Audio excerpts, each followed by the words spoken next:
Assalamualaikum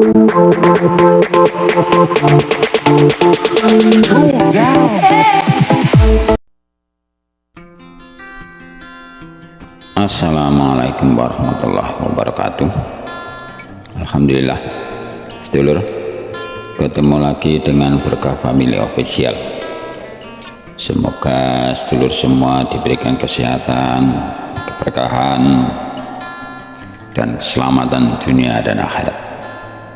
Sedulur, kali ini kita jalan-jalan lagi ya. Kita explore di seputaran pantai. Mungkin saat ini ada di antara kita, di antara para sedulur mungkin yang dalam sakit, semoga segera Allah angkat penyakitnya. Mungkin di antara kita ada yang sedang mengalami musibah besar ataupun kecil, maka kalau kita mengalami musibah, maka segera kita meminta kepada Allah Subhanahu wa Ta'ala supaya musibah itu diangkat. Semoga musibah itu segera dihilangkan. Dan kita itu yang pertama mesti sabar kalau diberikan musibah. Setelah sabar apa? Sholat. Jadi untuk meminta kepada Allah Subhanahu wa Ta'ala ya melalui sholat. Karena ada sebuah hadis yang diriwayatkan dari Imam Ahmad bahwasanya Sayyidina Huzaifah radhiyallahu anhu mengatakan bahwa apabila baginda Rasulullah SAW menemui satu kesulitan, maka beliau bergegas bersegera mengerjakan sholat. Karena sholat itu rahmat. Sholat itu rahmat dan mendatangkan rahmat yang lain. Sholat itu rahmat yang sangat besar. Kita ditakdir sholat, ditakdir sujud kepada Allah, itu sudah satu rahmat yang sangat besar, nikmat yang sangat besar. Jadi jangan dulu memikir khusyuk atau enggak, bagus atau enggak, jangan dulu. Saat ini akhir zaman seperti ini dan keadaan kok masih kita ditakdir sholat, itu sudah luar biasa. Kita ini siapa? Ya kita bisa tahu sendiri bagaimana kita, bagaimana latar belakang kita, bagaimana kelakuan kita, bagaimana diri kita. Kok ditakdir Allah itu kita sholat kepada Allah, itu sudah suatu nikmat yang sangat besar. Jadi jangan mengharap pahala dulu, jangan mengharapkan ganjaran. Wong kita bersujud kepada Sang Pencipta yang mengatur kita, yang memberikan segalanya kepada kita, itu sudah satu nikmat yang sangat besar. Sebenarnya kita diberi sesuatu oleh orang lain, sesuatu yang besar untuk kita jalan. Ya kok kita minta hadiah itu loh, dia itu sudah memberi kita sesuatu yang sangat besar dan yang berharga. Kalau kita minta hadiah kan aneh. Masalah hadiah itu terserah yang memberi. Jadi masalah pahala sholat, pahala itu terserah Allah. Kita sudah sholat, kita sudah bisa sholat, atau ditakdir sholat, itu sudah nikmat yang sangat besar. Jadi kita mencari pertolongan atau mencari penyelesaian masalah dengan sholat dalam setiap kesulitan kita, itu sudah mendatangkan rahmat. dari Allah SWT. Jadi kalau rahmat Allah sudah datang, maka kesulitan apapun nggak akan ada artinya. Banyak riwayat-riwayat para sahabat, para orang alim, para tabi'in dulu yang menceritakan hal itu, yang menceritakan betapa sholat itu sangat-sangat bermanfaat, sangat-sangat mendatangkan, bisa mendatangkan rahmat Allah SWT. Ada sahabat Sayyidina Abu Darda radhiyallahu anhu, dia mengatakan bahwasanya dia ikut jalannya Rasulullah. Jadi dia berkata, jika terjadi angin topan lah, jadi jika terjadi angin topan itu Rasulullah itu bergegas, bersegera ke masjid untuk sholat, baik topan, gerhana, pokoknya hal-hal seperti itu. Dia terus ke masjid, dia sholat, dan nggak akan keluar sebelum hal-hal yang mengkhawatirkan itu berhenti. Misalnya angin topan, dia segera masjid, sholat sebelum topan itu berhenti, nggak keluar dari masjid. Dan ternyata para nabi dahulu juga seperti itu. Nabi-nabi dahulu juga seperti itu. Bila ada masalah, dia segera sholat.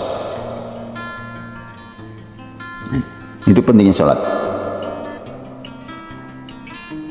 Pernah itu pamannya Nabi Sayyidina Abbas radhiyallahu anhu, dia ketika itu sedang perjalanan, dan ketika dalam perjalanan ada yang mendengar berita bahwa anaknya meninggal dunia. Maka dia segera turun dari kendaraannya, dari unta atau untanya, terus dia sholat 2 rakaat, baru dia mengucapkan inna lillahi wa inna ilaihi raji'un. Sesungguhnya kami adalah milik Allah dan kepadanya kami kembali. Jadi seperti itu. Setelah dia mengucapkan itu, aku telah melaksanakan apa yang diperintahkan Allah SWT. Kemudian membaca ayat wasta'inu bisabri wassalah.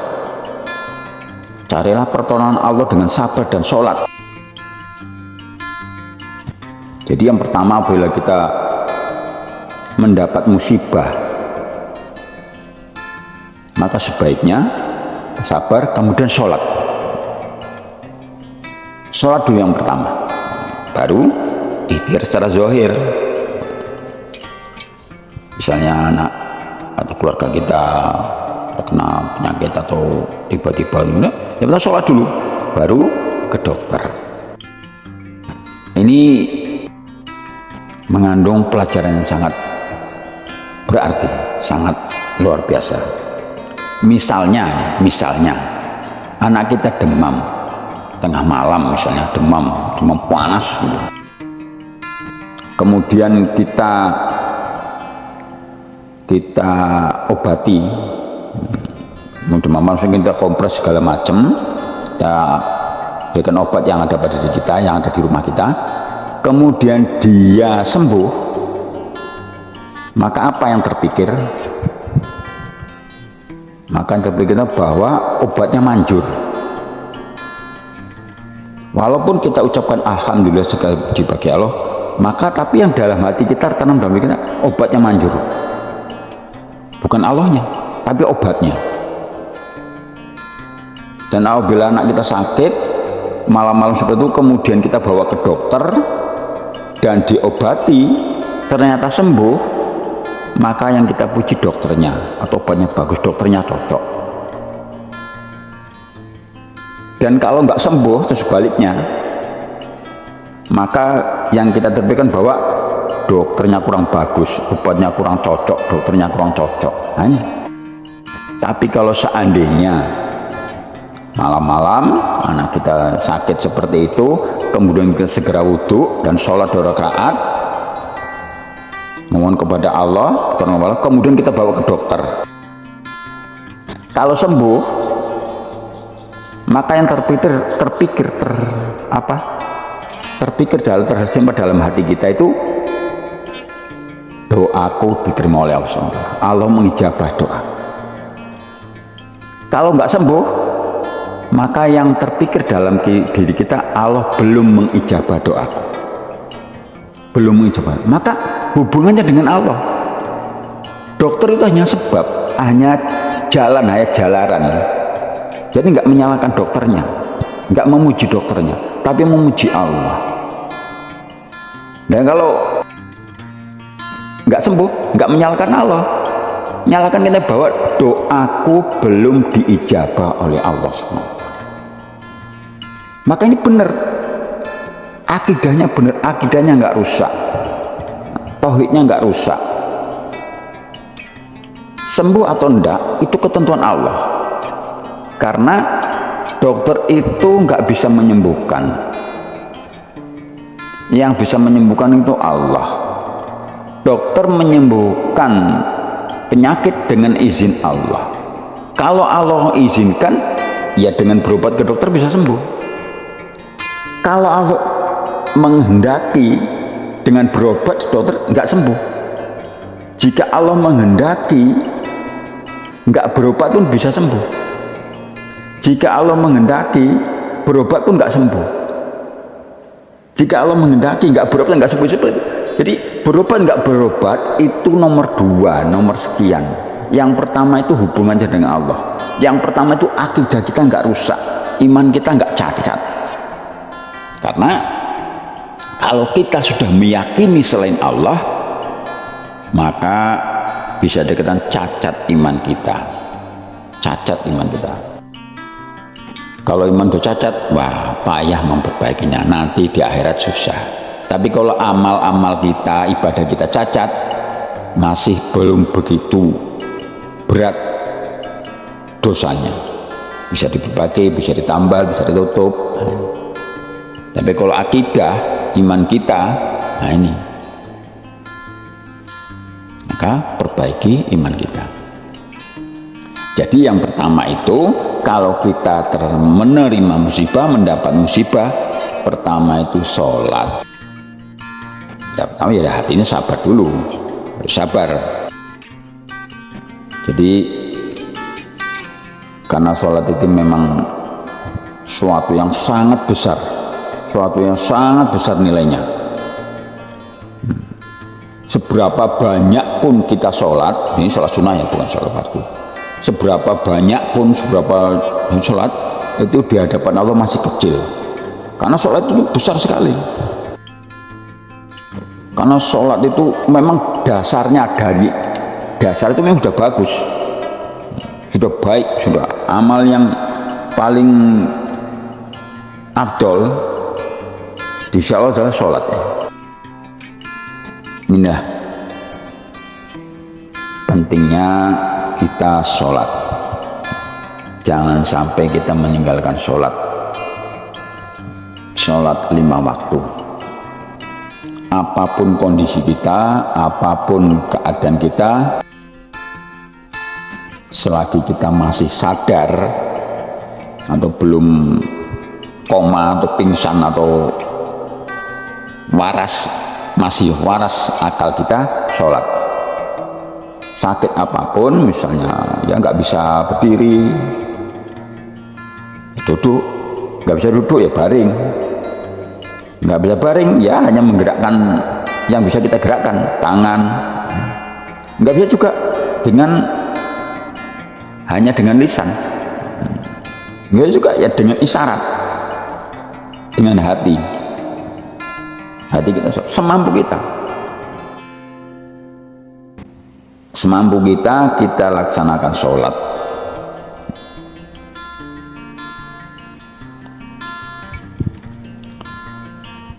Ini pentingnya kita menjaga sholat. Jangan sampai kita masih hidup nggak sholat. Karena sholat ini sesuatu yang besar, sangat besar. Sekarang mungkin tidak begitu nampak, tidak begitu kelihatan efeknya atau hasil dari sholat itu. Tapi nanti di akhirat sangat berbeda jauh antara orang yang sholat dengan orang yang tidak sholat.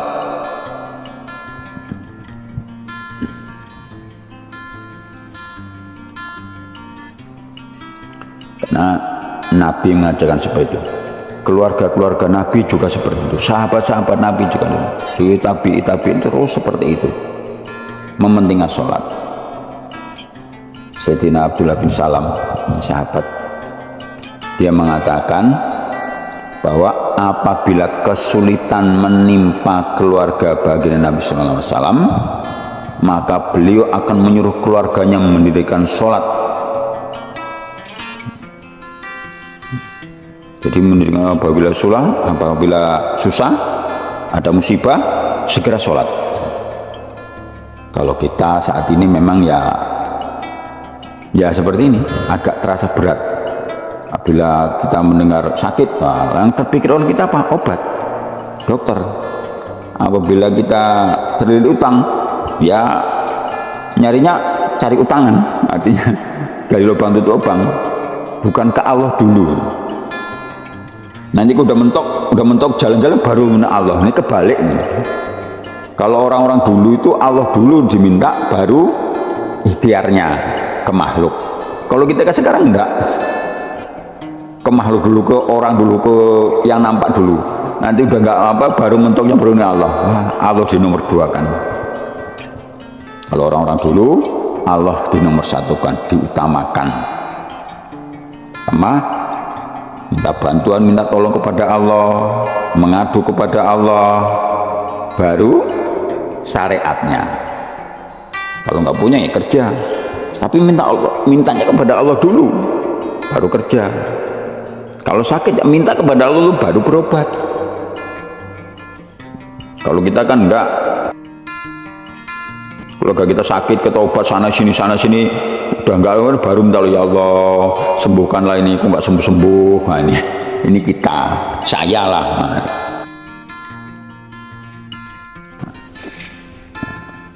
Jadi sedulur, mari kita pentingkan sholat.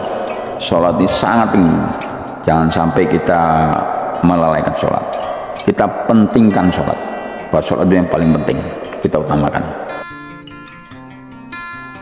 Demikian sedulur, semoga sedulur semua terhibur, semoga bermanfaat, semoga kita diberikan kebaikan dunia dan akhirat. Sampai ketemu lagi di video berikutnya. Kita sudahi. Assalamualaikum warahmatullahi wabarakatuh.